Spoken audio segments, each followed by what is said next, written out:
So we out here from no heat on this unit. So just making sure the heater is not on.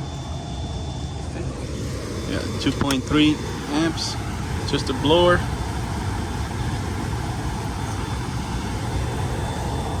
Now we're gonna check, make sure we got a call for heating. So we're gonna go common to W1, and we do. We got 20.3 volts.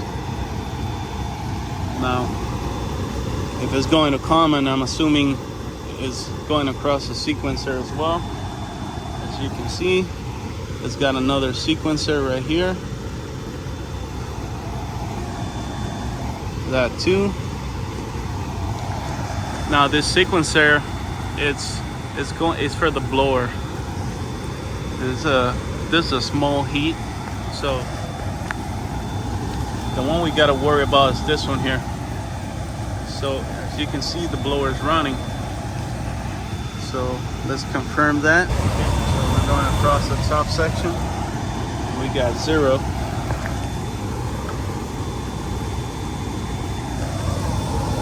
Let's go across the top section for the actual heater. And we got 200. And we went across this one, it's giving us a voltage reading, which means there's a break in the line. If that sequencer would have been engaged, it would have given us 0. Now we can actually check here on this temperature protector limit switch across, and we get 0. So that doesn't mean we don't have anything. That means we got 120, 120, and it's subtracting itself, and it's giving us 0. Okay? So in this case, I think that sequencer is bad. So it's not connecting the heater to the actual power here. So you cannot energize a load if you're not sending the voltage back into the feed. You can apply voltage, but you need the voltage to come back in order for the heater to turn on. So we're gonna go ahead and turn the unit off, get the right info of that sequencer, and we'll install one. All right.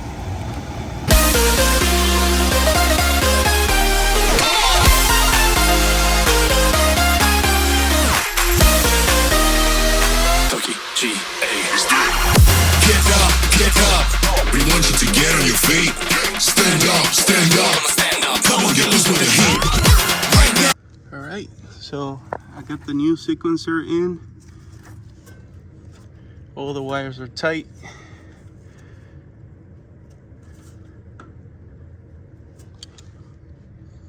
Everything's looking good. Now we're gonna turn it on.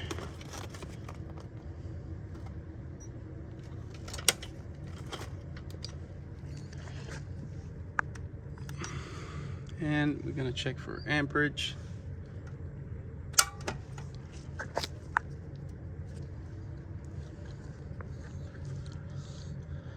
Alright, just gotta wait for a call for heat.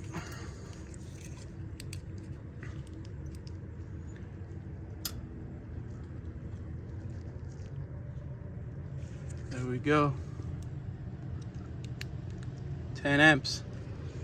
Now this is pretty small heater. I mean, it's a 3 kW, so sounds about right.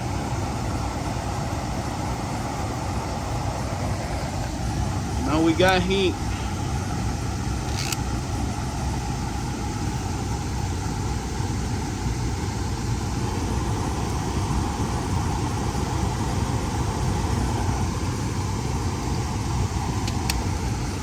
Now we'll actually check pretty much.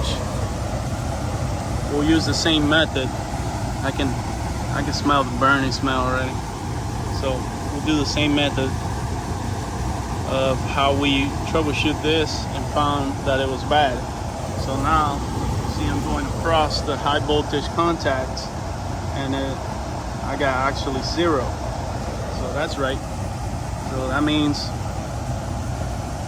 it's almost like checking one leg of a contactor. If you go on one leg only, you're supposed to have 0, because one of your lead has 120, one of the lead has 120, and if you put them in the same wire, they subtract each other, and you're supposed to have 0. And only 0. If you have more than that, then you have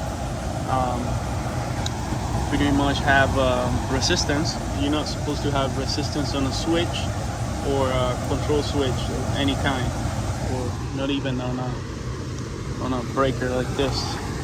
So actually, let's go ahead and check that as well.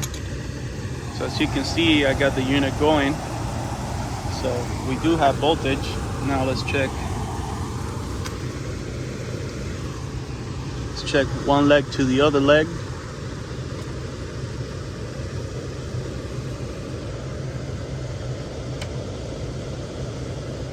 As you can see, I got 0.